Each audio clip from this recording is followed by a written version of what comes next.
Good morning, everyone. This is the TSMU fan here, and to celebrate Thomas's 75th anniversary, I've decided, much like Thomas 1, Edward 2, Henry 3 did, to review every Thomas special.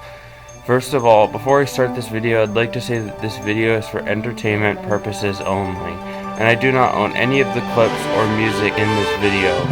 So, without further ado, let's start off with Thomas and the Magic Railroad. First off, let's start with a brief summary of the movie's plot.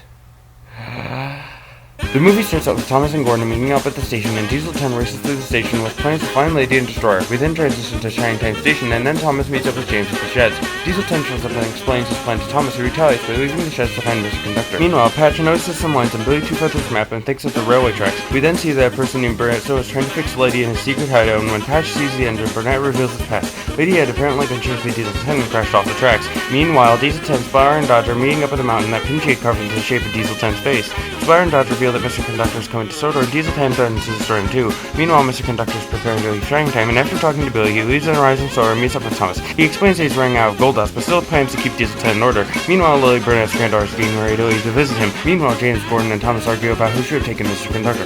Meanwhile, Splatter and Dodge arrive at the yards to spy on Thomas. Then Harold arrives and drops sneezing power on Thomas, Splatter, and Dodge that Diesel 10 left in the yard. Meanwhile, Mr. Conductor is reading a letter that Sir Tom Hat left for him. He then gets a call from Sir Tom Hat, and he tells him his instructions. Later that night, Mr. Conductor and the engines are getting ready for bed, and Diesel 10 arrives and demolishes the sheds. Mr. Conductor realizes that his gold dust is running out faster than he thought. Diesel 10 tries to get Mr. Conductor to tell him where Lady is, but Mr. Conductor threatens to drop sugar in Diesel 10's fuel tank and he leaves. Mr. Conductor is concerned about the amount of gold dust he has left and has a nightmare about what might happen to Shining Time if his gold dust runs out. Meanwhile, Lily is at the train station. Ma, who is a dog who is most likely owned by someone from Shining Time, leads her to the wrong train. Later that night, Burnett hears Lady's whistle echoing around Muffle Mountain. The next day, Mr. Conductor is trying to find the windmill to get more gold dust, but he can't find it and ends up getting lost. Meanwhile, Thomas leaves the meeting he has with the other engines to look for Mr. Conductor. Mr. Conductor then eats some carrots and celery left behind by Rabbit and gets the idea to call his cousin Junior on the phone. Junior is also running out of gold dust, and Mr. Conductor tells him to head to Shining Time and collect his emergency whistle. Meanwhile, Lily is trying to figure out why she had been taken to the wrong station, and while doing so meets Junior. He leaves behind some gold dust, and Lily wonders what it is. That night, Mr. Conductor is sleeping near a bush and has another nightmare. He's woken up by Thomas, who is still trying to find him. He tries to call out to Thomas, but he doesn't hear him. Lily meets Stacy, who is the station master for Shining Time, and she drives him to Burnett, who is stopped at an intersection. Burnett is pleased to see Lily and Stacy, and he takes Lily home. That night, Burnett and Lily both hear Lady's whistle echoing around the mountain again, and Patch, who is training his horse, hears the whistle as well. And so Percy arrives at the station and talks with Thomas about Mr. Conductor. They conclude that Mr. Conductor travels to Soda using magic buffers, and Diesel 10 overhears him. He goes to the scrapyards and tells Splatter and Dodge his plan. Toby follows him and rings his bell, which angers Diesel 10, who destroys the shed he, Splatter, and Dodge are in. The next day, Thomas collects some special coal for Henry, and he accidentally shunts a truck into the magic buffers. Thomas tells Percy about the missing truck, and both of them realize that the buffers are what connect the magic railroad to Soda. He tells Percy to guard the magic buffers and leaves to find Mr. Conductor. Meanwhile, Mr. Conductor is wandering around the island and reaches the viaduct. Diesel 10 arrives and threatens to drop Mr. Conductor off the viaduct. Mr. Conductor finds some pliers in his pocket and cuts a pipe on Pinchy, which flings him across the island onto the windmill. He lands on some flour bags and finds a clue for the gold dust. Meanwhile, Splatter and Dodge ask Diesel 10 why he let Mr. Conductor go. He gets angry and then hits the coal she's underneath and gets covered in coal. Lily finds Patch and he takes her to Shining Time. Junior offers to take her to Sordor through the magic buffers, and she accepts. They reach Sordor and meet up with Thomas, Annie, and Corbell. He takes them to Mr. Conductor at the windmill, and Junior's flung by the windmill onto the roof of Diesel 10. Meanwhile, Patch tells Burnett they couldn't find Lily anywhere at Shining Time. That night, Percy finds Splatter and Dodge at the magic buffers, and they agree to tell Diesel 10 about the buffers the next day. Percy races away to go and find Thomas. Meanwhile, Mr. Conductor and Lily are camping out with Thomas and realize that Burnett might hold another clue to finding the gold dust. Burnett then reveals to Patch that Lily is a magical engine, and both of them realize that the magic railroad is disappearing. Thomas and Percy decide that they have to get Lily back to Muffle Mountain before Diesel 10 destroys the magic railroad. Thomas takes Lily through the magic buffers and finds the coal truck he left behind. He arrives on Muffle Mountain, and Lily leaves to find Burnett. While she is gone, the wind blows Thomas down the mountain and goes through a magic portal. Lily finds Patch and they go to Burnett's workshop, and Lily finds out soda coal is needed to make Lady steam. Meanwhile, Junior is still in Diesel 10's cab, and he gets flung from the roof and lands on James's cab. He escapes the smelters with James using the last of the emergency gold dust. Meanwhile, Burnett has gotten Lady to steam using the coal, and as they drive along the magic railroad, the magic energy is restored and Lady gains a face. Thomas and Lady arrive back on Soda Brook before they can do anything else. Diesel 10 arrives and chases the two of them to the viaduct. The viaduct collapses and Diesel 10 falls down into a cargo ship. After the chase, Thomas and Lady meet back up with Mr. Conductor and Junior, and they restore the magic gold dust. With the magic railroad restored and Lady the magical engine saved, Thomas puffs off into the sunset and the movie ends. Woo! That was a lot. I hope you got all that. Okay, now that I've summarized the story, let's look at the movie and talk about the positives and negatives. We'll start off with the worst thing about the movie. As you've probably already noticed, the movie's plot is just all over the place. There's just so much happening at once, and it's kind of confusing. This is a kids movie, so for a movie like this, you need a simple plot that kids can understand. I mean, I'm not saying that there shouldn't be some confusing things, as it provides more mystery for a movie all about a magic railroad. But here, I feel like the plot should have been simplified just a little bit more before entering production to make it less confusing. Another thing that didn't really work in this movie was the fact that Shining Time and the human characters are the main focus of the movie, and Thomas and his friends are mostly pushed towards the back. First of all, let me emphasize that the movie is called Thomas and the Magic Railroad, so Thomas needs to be the main focus. Especially considering that I've never seen Shining Time before, and that a lot of people who watch Thomas normally don't watch Shining Time either. This just makes the characters unexplained and unfamiliar. I feel like the human characters should have been pushed back a bit to make room for Thomas and his friends to take the spotlight. I am fine, however, with having a human subplot with Burnett building Lady and Lady being the main thing that Diesel 10 needs to complete his plan, but let me say again that this is a Thomas movie. Thomas and his friends need to be the main focus of the movie. I'm also fine with Mr. Conductor and all of that appearing, but in my opinion, I think that should be a subplot as well that doesn't take up a major part of the story. Another thing that confuses me is that Diesel 10 doesn't really have a motive for destroying the engines. I get why he wants to destroy the Magic Railroad, but why does he want to destroy the Sodor engines as well? Well, I mean, it is explained why. He wants diesels to be the only engines on Sodor and be superior to steam engines. Haven't seen that before, have we? I mean, come on! This is one of the things that annoys me the most about the series. The diesels don't really have any motive for being evil other than being better than the steam engines. I mean, I get that this is mentioned in the Railway series, but I feel like the series should have only mentioned it once, and not make it a major character trait of every single evil diesel that was to be introduced. I'd say that to give him a proper motive, I'd have George convince him that steam engines are unneeded and unnecessary. I mean, I get that I'm pretty much contradicting myself here, but I feel like this is a major part of George's character, since George wants to rip up all of the railways and turn them into roads. This could translate into wanting to rid the railway of steam engines, and the movie could even provide some sort of backstory as to why George wants to do what he does. This especially works well for the movie, seeing as George was planned to appear in the movie but was scrapped. Actually, I think that one of George's lines must have been the inspiration for Diesel 10's constant calling of steam engines puffballs. "You're a useless blue puffball," he shouted. Aha! There's the blue puffball! And look who he's with! Maybe it's just a coincidence. Another issue that I have, though a pretty small one, is the fact that Henry needs special coal to run properly. Henry, in the series, was rebuilt to have a new shape, and as such, his firebox was made bigger so that he could run properly and not need any special Welsh coal. Good gosh, have the writers even watched the series? Henry does not need special coal. He can run perfectly without it. I mean, I get that the special coal is used to make Lady run properly, but wouldn't any coal make a steam engine run properly? Jeez, it's like the writers didn't research steam engines on top of not watching the series before making this movie. Well, Lady is a magical engine, so I guess it kind of makes sense. Another thing that I noticed about the movie is that Edward is nowhere to be seen. It's not really that much of a big issue, as I totally understand that his model was still being worked on for the following seasons. I also heard that apparently the writers couldn't really find a way to incorporate Edward into the movie, which to that I say, really? You couldn't think of anything to do with Edward? Come on! He's one of the main characters, and on top of that, he was the first engine introduced in the Railway series. I really feel like Toby could be replaced with Edward, especially at the scrapyard scene. It isn't really much of a big issue that I have, but it is a thing that I noticed about the movie. I also feel like we should have gotten a few more characters in the movie, such as Diesel, Bulgy, or maybe even Class 40.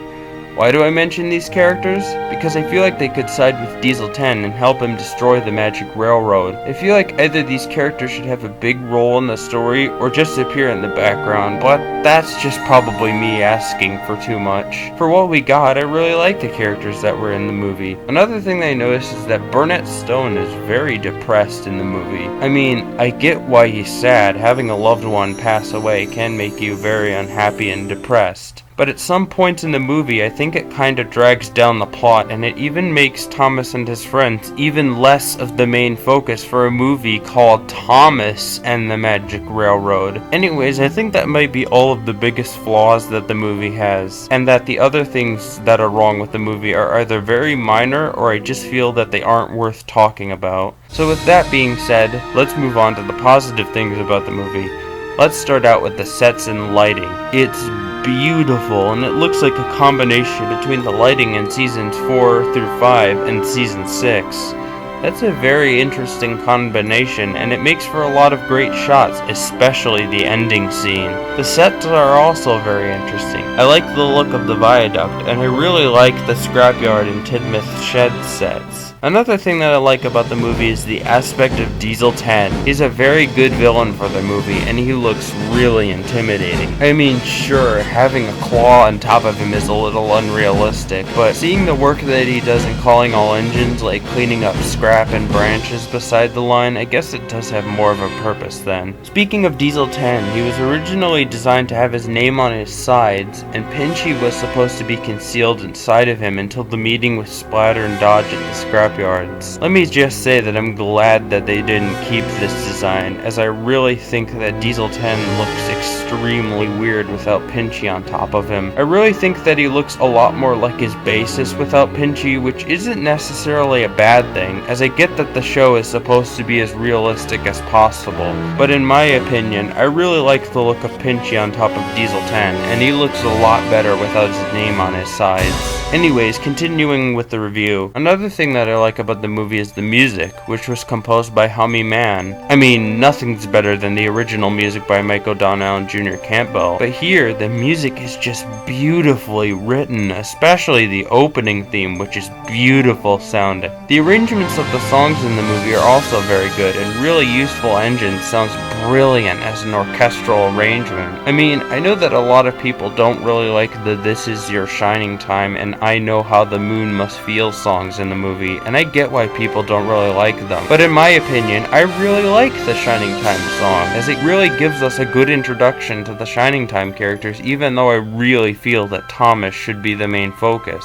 Speaking of songs, in the original director's cut, Night Train was planned to be in the movie as Thomas and Percy delivered the mail. I would have loved to hear that by an actual orchestra, as it's one of my favorite Thomas songs, and it would sound beautiful as an orchestral arrangement. Speaking of the director's cut, let's look at what would have been in the movie and see maybe how much better it would have been. First of all, we have P.T. Boomer, a villain who was supposed to side with Diesel 10. He is a pretty good villain, and I feel like he could have been the human villain of the movie. I really feel like he could be the one to try to destroy Shining Time instead of having the gold dust be the main reason why Shining Time exists. Having two villains is a nice and interesting idea, and it makes sense to include him because half of the main characters are the real humans that were introduced in the movie, and the other half of the main characters are the trains. I feel like P.T. Boomer could be an excellent villain if he was used correctly. I don't really get why testing audiences thought he was too scary, as he doesn't really seem too bad to me from what I've seen from the original chase scene. Also, in the original director's cut, P.T. Boomer was supposed to use dynamite to explode the cliff that Thomas was on. This makes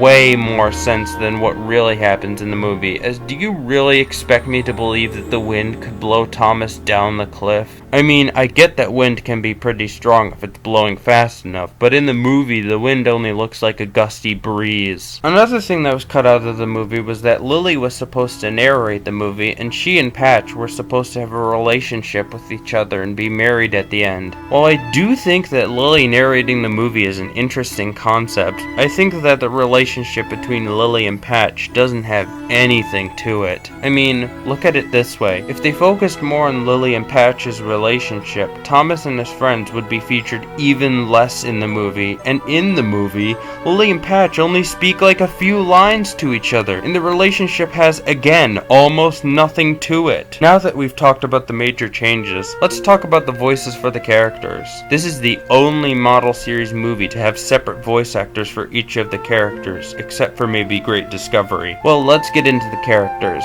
Thomas's voice is pretty good and is fitting for the character, although it can get kind of annoying at times. Henry has a very fitting voice and doesn't sound like a wimp at all like he does in the CGI series. Gordon's voice is extremely appropriate for the character and his English accent is hilarious. Toby's voice is much like Henry's. He sounds much better than he does in the CGI series, and he doesn't sound like a wimp at all. Diesel 10 sounds very menacing, and I absolutely love his evil laugh.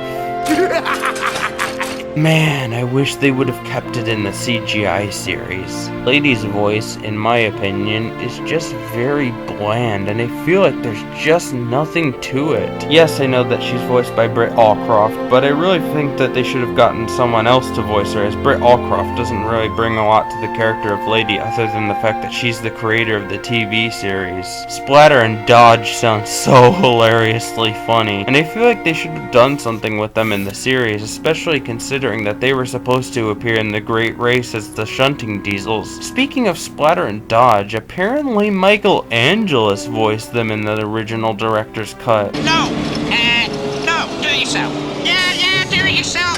We mean that. Yeah, we mean that. I don't know about anyone else, but I think that Michael Angelis does the perfect voices for Splatter and Dodge, and he should have voiced them in the final film. Birdie's voice is okay, but I feel like they could have gone without him saying after every sentence he says, which in my opinion is kind of making fun of the character. Now let's move on to the worst voices. You'd probably expect this, but the worst voices in my opinion are Percy and James. I mean, why are they both voiced by woman voice actors? Percy I get because he's supposed to be a young engine and does have a high voice, but what about James? No. Just no. I feel like James should have been with Michael Angelis, seeing that he was originally supposed to voice James and Percy. Michael Angelis' voice for James was so fitting for the character, and I feel like it's very sad that the testing audience apparently thought that Michael Angelis made the character sound too old. I'm sorry, what? He's the freaking narrator for the show! That would be like if they didn't have Alec Baldwin as Mr. Conductor because he wasn't the original conductor in the Shining Time series. Jeez. Anyways, I feel like most of the voices are pretty fitting for the characters, and I really liked a lot of them. This is just a side note, but who else thinks that the voices in Magic Railroad were the basis for the voices in the CGI series? I've noticed that a lot of the voices for the characters in the CGI series are very similar to the voices from Magic Railroad. Big balloons make my boiler bubble, Thomas. Oh, you're very brave, Toby. The indignity. Maybe we do need Mr. Conductor here after all. On time. Maybe that's just a coincidence too, but whatever. I'll finish off this review by talking about the reception of the movie. A lot of reviewers and movie rating sites give the movie a bad rap. I really feel like it's not necessarily as bad as people make it out to be. After all, we've gotten much worse, such as Misty Island Rescue and the rest of the awful Miller era. Additionally, I feel that a lot of people are way too strict with the movie, as it's a kid's film. It's not exactly supposed to be 100% perfect. Actually, nothing is 100% perfect when I think about it, in fact. This would almost be like someone criticizing The Adventure Begins for being too accurate to the TV series / railway series. Anyways, I feel like I've talked about all of the major problems and good things about the movie, so I think I'm going to end it here. So, was Thomas and the Magic Railroad the first downfall of the show? No, absolutely not. The terrible Miller era was much worse than this. In conclusion, I feel like Thomas and the Magic Railroad had some problems, but other than those problems, I feel like the movie was a very good watch, and I really liked it. And so this concludes my review of Thomas and the Magic Railroad. What did you guys think of the movie? Go ahead and feel free to put your thoughts on the movie in the comments. Anyways, thanks for watching, and make sure to like and subscribe. This is the TSMU fan signing out.